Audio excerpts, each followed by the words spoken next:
Let's talk about the horizontal asymptotes of rational functions. So at the top of the page here, you can see I have kind of our rules spelled out before we start with all these examples.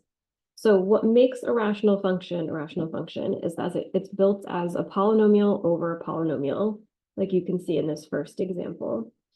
So here are three situations.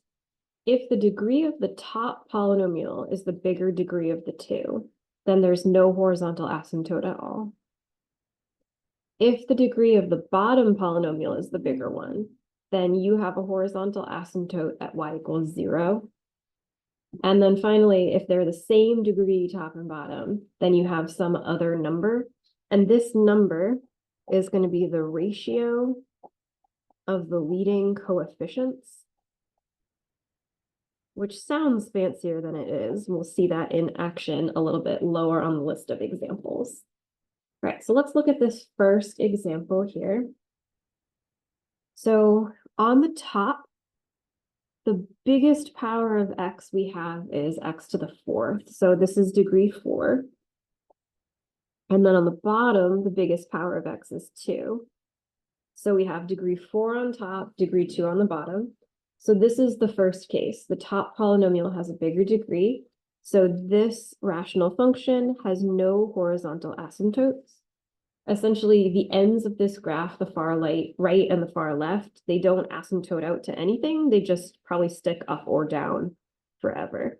Essentially, what's happening in this case is that because this exponent is bigger, as you plug in really, really large magnitude numbers for x, like x equals 1,000 or 10,000 or 1,000,000, this numerator gets so much bigger than the denominator because of that exponent, that there's no asymptote behavior. Your outputs just get very, very large in magnitude.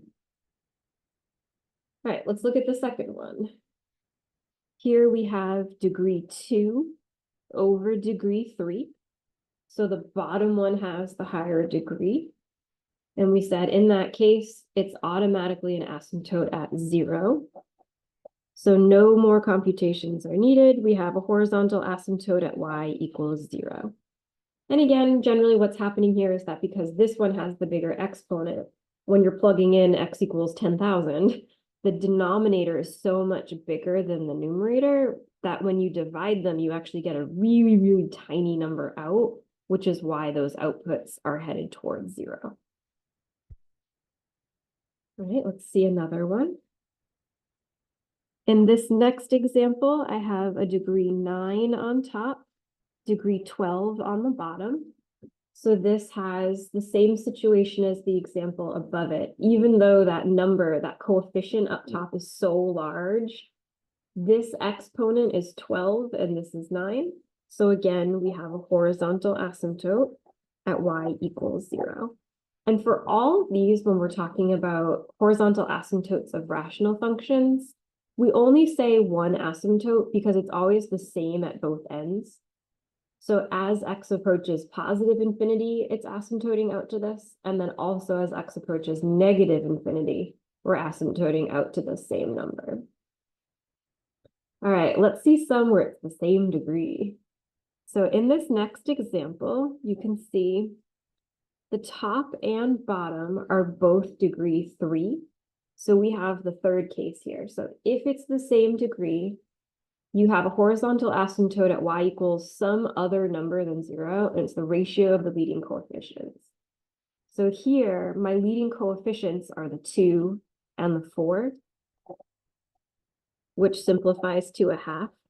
So this guy has a horizontal asymptote at y equals 1/2. It's always y equals whatever number you're computing, because of course that's the equation of a horizontal line for the asymptote.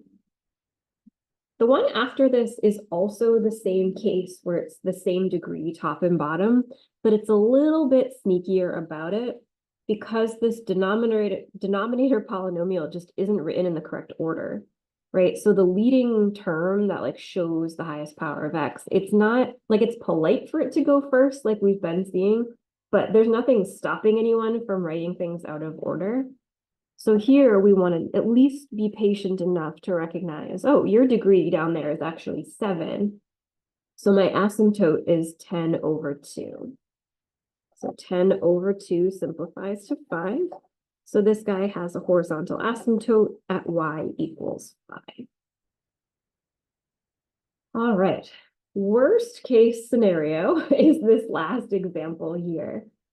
So every rational we've seen so far in these examples has been unfactored, right? So all these polynomials just showed up in fully expanded form.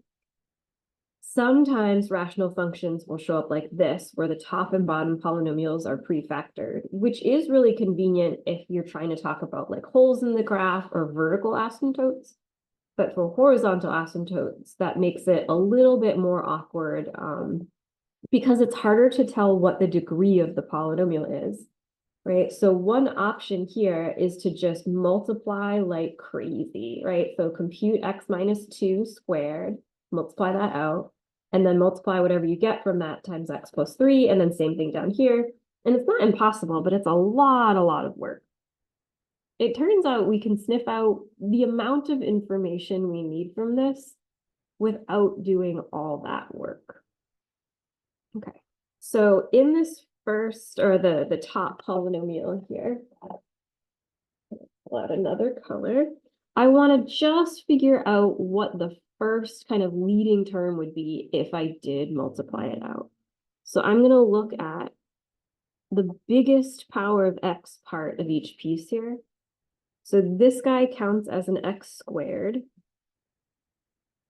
like that. So when I multiply all of this out, x cubed is going to be the leading term, right? So I have x cubed plus a bunch of other lower power terms that aren't going to affect my answer for an asymptote here. I'll do something similar on the bottom. This x squared, it's actually going to bring the 2x squared with it. The only time that would matter is if we have one of these cases where they're the same degree top and bottom, and then that number is important. So we'll take it just in case. And then we'll take highest thing here. And again, by highest, I just mean the highest power of x you're seeing. So our first term, when we multiply this all out, would be 2x squared plus this, or times this x rather, times this x. So here we would have 2x to the 4th power plus a bunch of lower power terms.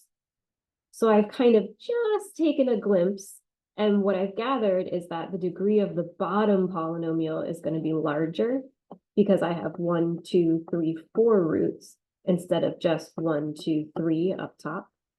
So from this, I can tell the polynomial on the bottom has the larger power.